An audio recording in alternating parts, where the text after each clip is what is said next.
Muito bom dia, nós estamos aqui com mais um podcast, nós temos convidado especial, mas antes, se inscreva em nosso canal e sua série regional Chapecó e fique sempre por dentro. Nós hoje estamos aqui com ele, César, ele que é pastor auxiliar e também filho de pastor. Hoje nós iremos conversar com ele. Bom dia, César! Bom dia, pastor André. Bom dia, Gêrio. Bom dia, Marcos.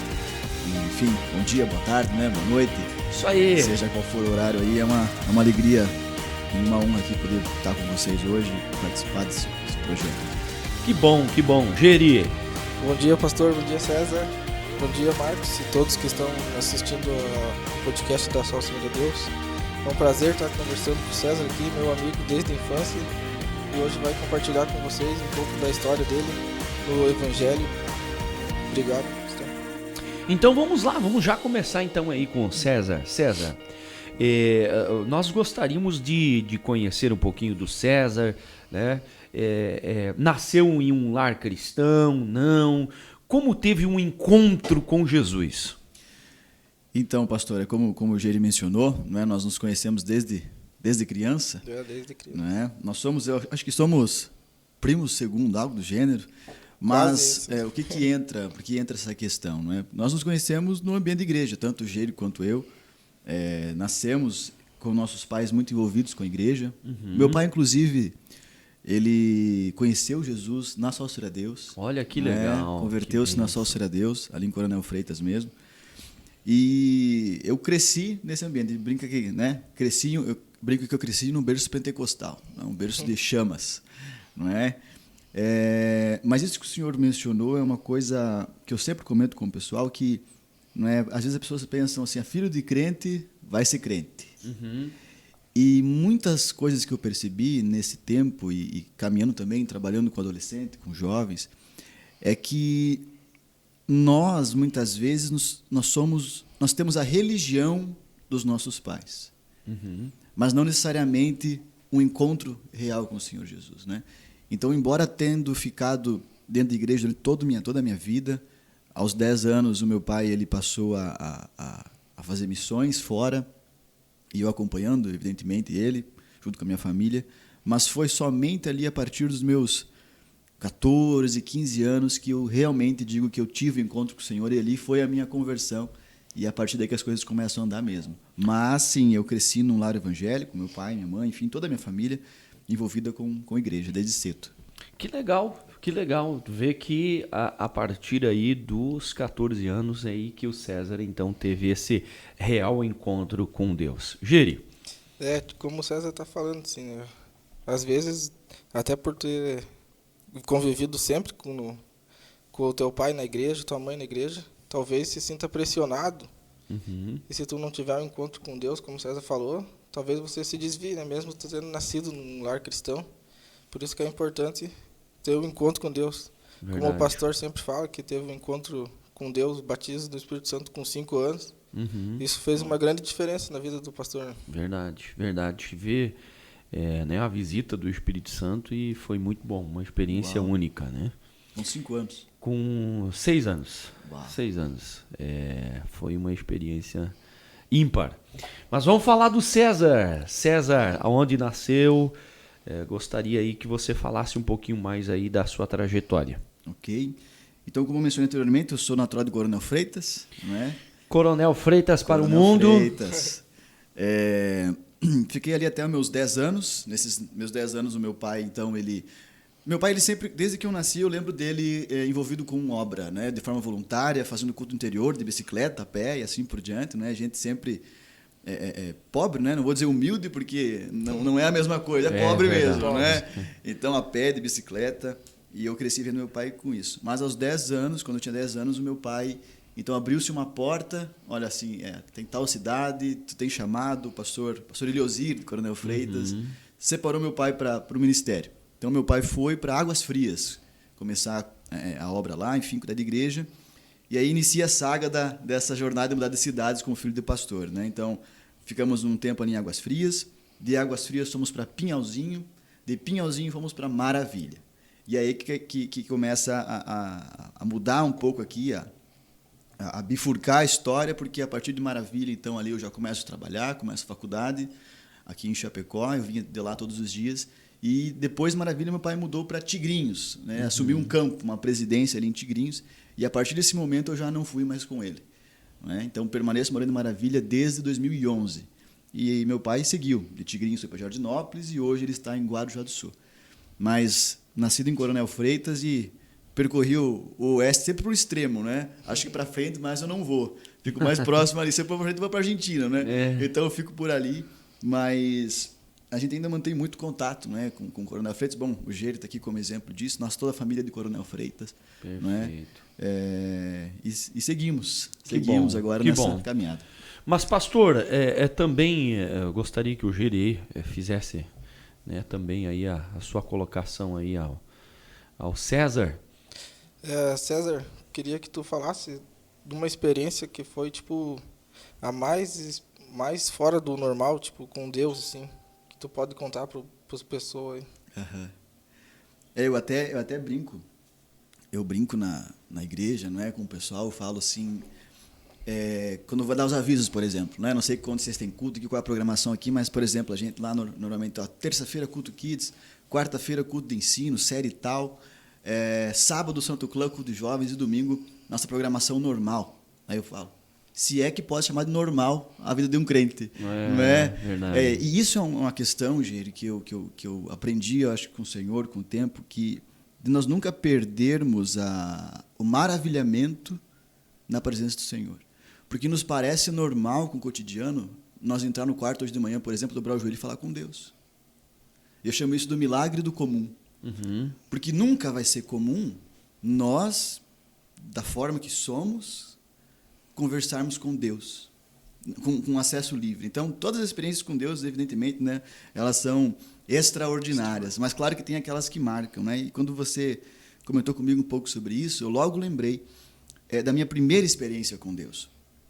Embora eu levei todo um tempo para compreender o que estava acontecendo, mas quando eu tinha 7 anos de idade, em Coronel Freitas, eu lembro, pastor, que eu estava no colo do meu pai e meu pai lendo a Bíblia e me explicando. Isso eu preciso louvar a Deus e enfim, dar glórias ao Senhor por ter essa experiência, estar com o meu pai lendo a Bíblia. E eu lembro que eu comecei a chorar. Uhum. E eu não parava de chorar, gente. Olha aí, ó. Eu não parava de chorar e meu pai começou a chorar também. E eu me assustei. Eu lembro que eu falei assim, pai, o que está acontecendo? O que é isso? Porque não tinha razão alguma para chorar. Não era nem uma historinha triste da Bíblia, né? Poderia ser isso. E aí meu pai disse, filho, isso aqui é o Espírito Santo. Olha aí. Então essa ficou marcada assim no meu coração, porque foi a minha primeira experiência com o Espírito Santo, né? No colo do meu pai, lendo a palavra. E hoje eu dou muito valor à palavra, sabe, Gê? Nós estávamos conversando antes com o pastor, né? Essa construção de igreja, ela passa muito pela palavra. E veja que, de alguma forma, esse toque primeiro dentro de mim, assim, que eu conscientemente percebi, se deu a partir da palavra. Não se deu a partir de uma movimentação muito exacerbada, assim, com barulhos. Não, foi em casa, escondido, em silêncio, lendo a Bíblia. E ali eu tive meu primeiro toque com o Espírito Santo. Foi transformador, né? E, claro, a partir daí tem outras experiências também, né? Mas essa foi a primeira. Foi a que realmente aí tocou, né? E que Sim. você veio na lembrança. Isso é muito importante, né? E veja, com 7 anos de idade. Isso é muito gratificante, né? E hoje, quantos anos o César está? Hoje estou com 27 anos. Fiz 27 anos aí no dia 4 desse mês, aqui. E então fazem 20 anos dessa primeira experiência aí com o Senhor. Que legal, que bênção. César, como hoje você também, né, fala sobre várias experiências, e eu creio que você também nessa transição de cidades, né, como essa experiência também, né, de estar junto com o pai, né, às vezes está aqui, mas amanhã já não está mais no mesmo lugar. Sim, eu vejo que são, como eu disse antes, a partir de Maravilha ali as histórias elas começam a mudar um pouco. Uhum. primeiro que eu odiava, né, pastor? Eu não sei como que é com vocês, assim, ou outros. Eu conversei com filhos de pastores que amavam essa história de ir de cidade em cidade, conhecer muita gente, estudar em muitas escolas. Sim. E eu não gostava nem um pouco, assim, sabe? Porque, primeiro, Coronel Freitas, me desprender dos meus amigos, famílias, né, que crescemos junto. Aí você chega numa cidade nova, quando começa a fazer amizade, se inteirar ali, muda de cidade. Então, eu não gostava, e por essa e outras razões que eu até comentava, assim, eu não quero saber esse negócio de ser pastor, esse negócio não, quero levar a minha vida, fazer meus planos aqui, vou embora. Fugi contra a palavra de Deus, assim, tentei fugir contra o chamado do Senhor por muito tempo. E a partir do momento que eu estou em Maravilha, meu pai muda, então, eu tento levar, assim, aproveitar ao máximo enquanto ele está por perto. Porque eu não sei a próxima mudança para onde que pode ser. É verdade. Né? Então, embora eu não esteja morando com ele mais, e estejamos em outras cidades, ele ainda ficou em cidades próximas. Né? Então, sempre que possível, eu estou junto com eles. E é muito bom hoje também, sabe? A gente, de alguma forma, claro, não é proporções guardadas, toda a história dele, mas sermos mais do que pai e filho, e amigos que sempre fomos, também companheiros, sabe? Compartilhar. Hoje eu entendo muita coisa que eu não entendia quando era criança, né? Por exemplo, almoço de família, como seria o Dia das Mães ontem. Todos os meus primos lá, vamos brincar, vamos fazer isso, fazer aquilo. Eu era sempre o primeiro a ter que ir embora. Por quê? Porque tinha que limpar a igreja, organizar o culto da noite. Né? Eu falava, não quero. Esse eu sei bastante. Bem isso. E hoje eu entendo muita coisa disso, né? Claro que isso é um exemplo bem simples, mas muitas coisas assim hoje eu entendo e a gente pode compartilhar e ajudar. Sobre como que tu teve a iniciativa, assim, César, que tu mesmo falou que pela pressão ou tá mudando de cidade, não queria saber de ser pastor, tentou fugir. Como que tu teve a iniciativa e como que tu aceitou o chamado, assim? Então, gente, eu vejo que foi uma construção, não é? Eu, já falando de outra experiência, para entrar no contexto aqui, quando eu tinha 11 anos de idade, então fazia 1 ano que meu pai estava em Águas Frias, como pastor de forma integral, faziam-se muitos movimentos de tenda. Então tinha um pastor que tinha uma tenda e ele ia de cidade em cidade fazendo um movimento evangelístico. E eu lembro claramente que pegamos um terreno lá em Águas Frias e montou a tenda e fez uma semana inteira de culto de missões. E eu lembro de um culto especial que acho que eu vejo que minha segunda experiência com o Senhor, que durante a oração, no final da pregação, assim, eu comecei a tremer. E criança, 11 anos, eu também não sabia o que estava acontecendo. Eu só tremia e chorava, e chorava, e chorava.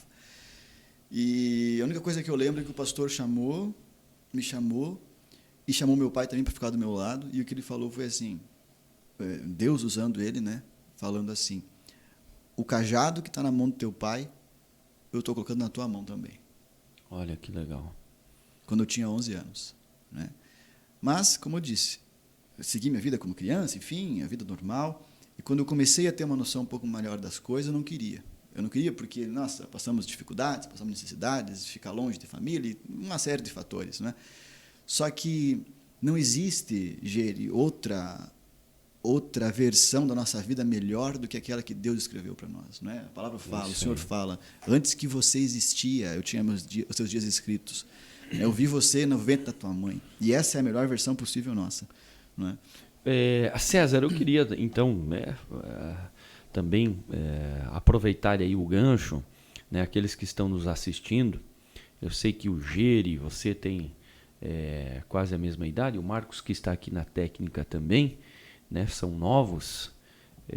Também me considero novo, né, mas vamos pular esse assunto. O que você faria ou falaria, melhor dizendo, para aqueles que estão nos vendo hoje, que jovem, às vezes pensa, puxa, ser crente é ser careta, o que você falaria que servir a Jesus, e você com essa experiência, assim como o Geri também, nascido num lar cristão, poderia falar que em Jesus, né, é diferente. Então, eu gostaria que você falasse nesse aspecto. Às vezes as pessoas, existem jovens, né, que possa estar nos vendo e possa dizer todo esse contexto de religiosidade. Então, eu queria que você... Porque existe essa questão, né? Às vezes, o jovem... eu preciso curtir a minha vida primeiro, né? Para depois eu querer conhecer Jesus. Às vezes tem o pensamento de igreja sobre essa questão de religiosidade. Eu queria que você comentasse sobre essas questões. Então, isso que o senhor mencionou, por isso que eu vou chamar de senhor, que é costume. Não é? Fica à vontade. Mas isso que o senhor mencionou da religiosidade, acho que esse é o ponto. Né? Eu diria assim, de experiência pessoal, de ter passado anos da minha vida dentro de igreja, assim, às vezes todos os dias da semana em culto, e não ter aquele desejo de estar ali. Não é? Eu diria que a religião, a religiosidade, ela realmente é um negócio sem graça, é um negócio sem sal, é um negócio insípido. Agora, o conhecer Jesus, a vida com Jesus, o relacionamento com Jesus, a amizade com Jesus, o dia a dia com a presença de Deus, isso é transformador, né? Eu percebo que a gente procura... Bom, todo o problema, para mim, assim, ele passa pela questão de não sabermos quem somos, né? E trabalhando com adolescente e jovem, eu percebi que a principal dificuldade é essa, sabe? Existe um vazio em saber quem sou. Então, por isso que eu busco encontrar em outras pessoas, em outras coisas, algo que eu me identifique, tento ser igual para querer encontrar algo em mim, né? Ser alguém que eu não sei quem sou. E, para mim, isso é plenamente falta da imagem de Cristo perdida a partir do pecado em Gênesis 3. E quando você encontra essa tua identidade real em Jesus, é uma completude. Eu vou usar o pleonasmo aqui, é uma completude total, né? Uma plenitude plena demais, assim, porque você sabe quem é. Uma vez que você sabe quem é, você sabe qual a tua razão em existir. E toda a tua perspectiva muda. Então, a religião não te dá isso, mas Jesus nos dá isso, não é? Se eu quisesse saber para que isso aqui serve, quem que é a melhor pessoa para me falar? Quem o fez, não é? Quem o fez. Quem é a melhor pessoa para falar onde que colocava os insumos do café na máquina? Né? O pessoal que desenvolveu. E quem é a melhor pessoa para falar para que nascemos, para que existimos, para onde vamos? Essas perguntas últimas que a gente busca responder, não é? É o nosso Criador.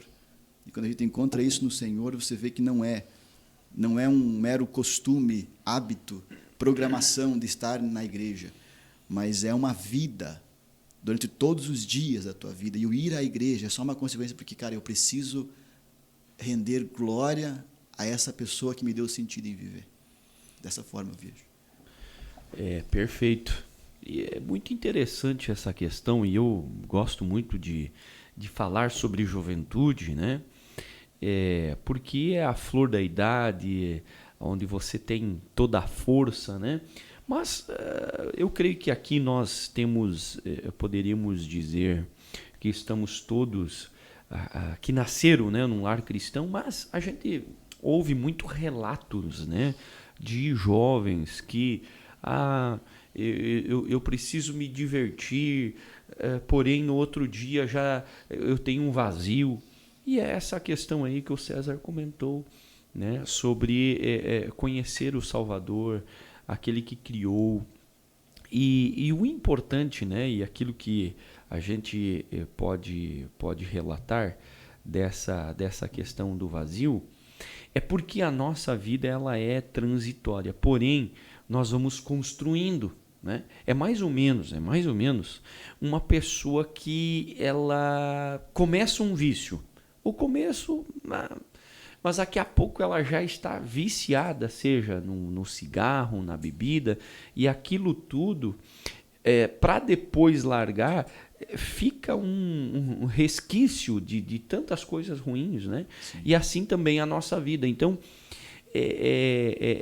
quanto mais, né, nós buscarmos e estarmos na presença do Senhor e conhecer a Jesus, o quanto antes, muito melhor, né? Se porventura algum jovem, alguma pessoa que está nessa condição, a melhor forma é conhecer Jesus, buscar Jesus, né? Esquecer a questão de religiosidade. Nós precisamos congregar. né? Nós precisamos congregar porque nós somos um corpo e nós precisamos, então, estar congregando. Geri, contigo. César, tu fez faculdade, né? Sim. Publicidade e propaganda, se não me Exato, engano. exatamente. Tu tinha a ideia de trabalhar com isso, né? E agora como que tu consegue usar a tua faculdade dentro da igreja, dentro da obra?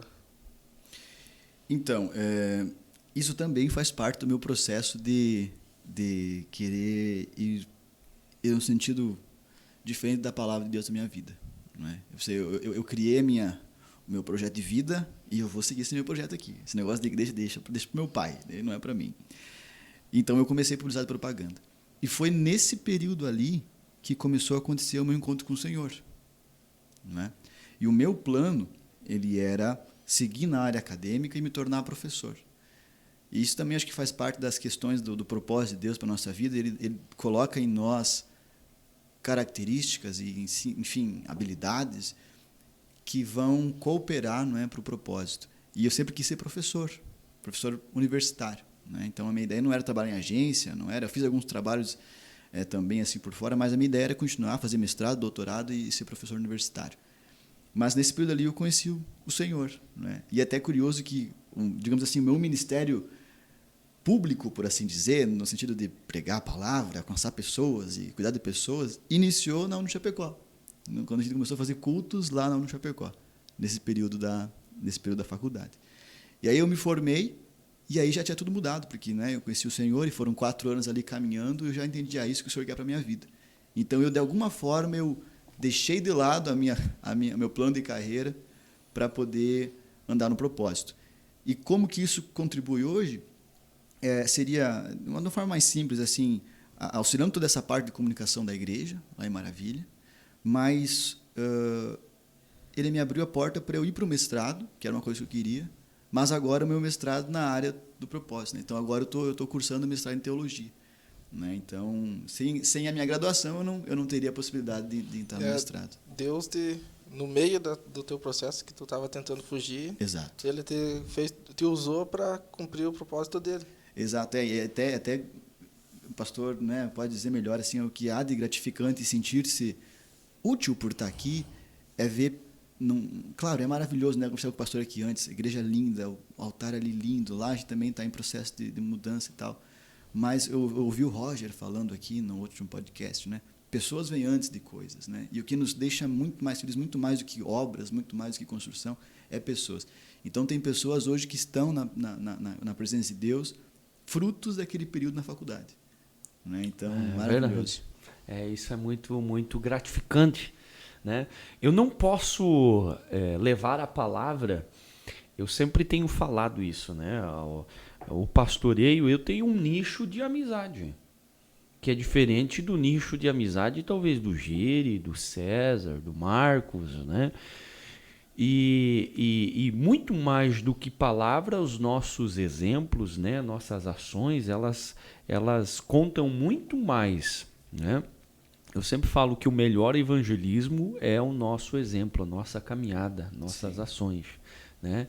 E assim como o César aqui comentando, né, dentro da própria faculdade, né, tinha um propósito, mas Deus tinha outro. Propósito dele. Tinha outro propósito, né? Mas através de lá, né, começou toda essa caminhada que hoje se encontra, né? Eu quero aqui, não sei se o Geri tem mais alguma pergunta aí ao César, por favor, né? E depois nós vamos estar encerrando aqui o nosso podcast aí. Seria mais isso, né, César, para tu falar sobre a tua vida e se tu quiser deixar as considerações finais sobre como que é a tua vida agora na igreja mesmo, pastor, longe da tua família. Até em outro ministério, eu acho que sim, tu tá, né? Sim.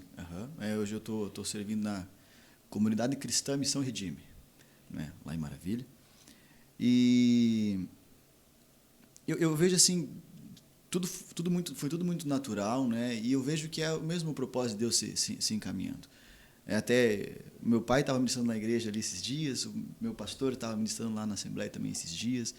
Eu diria assim, de modo geral, Geri, que tudo que nós falamos aqui, e poderíamos, tanto cada um de nós aqui, falar diversas coisas na nossa caminhada com Deus, ela parte de uma coisa em si que eu tento gravar muito claro no meu coração e lembrar a mim mesmo todos os dias. Que antes de nós sermos chamados para qualquer outra coisa, você como um testemunho do Senhor no teu trabalho, nós aqui ministerialmente, assim por diante, antes de qualquer chamado nosso, o primeiro chamado é para sermos discípulos de Jesus. E o discípulo de Jesus é muito diferente de uma pessoa que tem uma afinidade, que gosta de alguma coisa de Jesus, sabe? O discípulo de Jesus é aquele que não está em uma programação onde Jesus está e vai fazer alguma coisa. O discípulo de Jesus é aquele que está com Jesus por causa de Jesus, onde quer que Jesus esteja. O discípulo de Jesus é aquele que canta aquele louvor da harpa cristã, né? Se lá para o deserto Jesus me quer mandar, levando boas novas de salvação e paz. E no refrão, se Cristo comigo vai, eu irei. Não é? Antes de sermos pastor, antes de sermos qualquer outra coisa, nós somos chamados para ser discípulo de Jesus. E isso transformou a minha vida. O discipulado, o pastor falava de pequenos grupos, que tem a ver com o discipulado. O discipulado transformou a minha vida, como tem transformado a vida de muitas pessoas lá em Maravilha. Enfim, a gente tem visto muito disso acontecendo. Porque eu não sei quanto a você, mas crescendo na igreja, eu me tornei um membro de uma igreja, com carteirinha, batizado dia tal, mas não membro do corpo de Cristo. E a partir do discipulado, Jesus ele não vem abrir uma igreja. Não tem assim, Jesus veio e alugou uma sala em Nazaré e colocou uma placa lá e abriu uma igreja. Não, Jesus veio fazer discípulos. O que é a igreja? É a comunhão dos discípulos. Não é? E como eu falei antes, você vê as multidões, Jesus vai estar em tal lugar, a multidão corre lá. E Jesus alcança a multidão. Jesus cura, Jesus, enfim, liberta, salva. Mas quando acaba o movimento, a multidão vai para casa. Ou seja, vai para suas vidas, vai para os seus projetos. De repente, no próximo semana eu vou pensar em Jesus de novo. Mas o discípulo não. Jesus, onde você está? E quando Jesus ele tem uma pregação um pouco mais dura e não tinha pão, ele fala, hoje não vai ter lanche no culto. Jesus fala, não vai ter pão multiplicado aqui. E começa a pregar, todo mundo vai embora. Os discípulos falam assim, mestre, a pregação está dura. O que Jesus fala? Eu vou mudar aqui a pregação porque senão vai esvaziar o meu culto. Não, ele fala assim, vocês não querem ir também? E qual é a resposta do discípulo? Para onde iremos? Se só tu tens palavras de vida eterna. Então eu diria isso, assim, nós somos chamados para sermos discípulos de Jesus. Discípulos, não só mais um na multidão. Multidão ela não tem rosto, multidão é um negócio subjetivo, não tem identidade, não tem propósito, não tem rosto. Agora, discípulo, Jesus chama por nome. Pedro, João, André, Levi, Gere, André, Marcos, César. E caminhar com Jesus, sendo seu aluno, seu pupilo, seu discípulo, é o que nos conduz para o cumprimento de propósito aqui nessa terra e, evidentemente, para a vida eterna, né, que é o nosso objetivo final. Que bom, esse é o César. E até nós, pegando o gancho aí, gostar de Jesus, né? Muitos gostam, né? Poderíamos dizer, ainda mais no Brasil, né?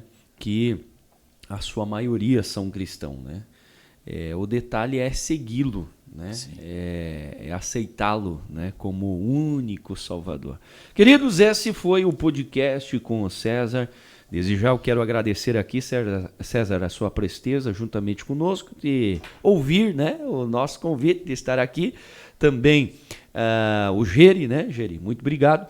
A vocês que queiram a nossa rede social, né, @ISOCED Chapecó, também se inscreva no nosso canal ISOCED Regional Chapecó e também pode falar aí a sua rede social aí. Rede social, meu Deus do céu, eu brinco que eu sou um jovem com cara de mais novo ainda e com alma de idoso, né? Mas enfim, acho que a rede social mais ativa é o Instagram, @Insta do César.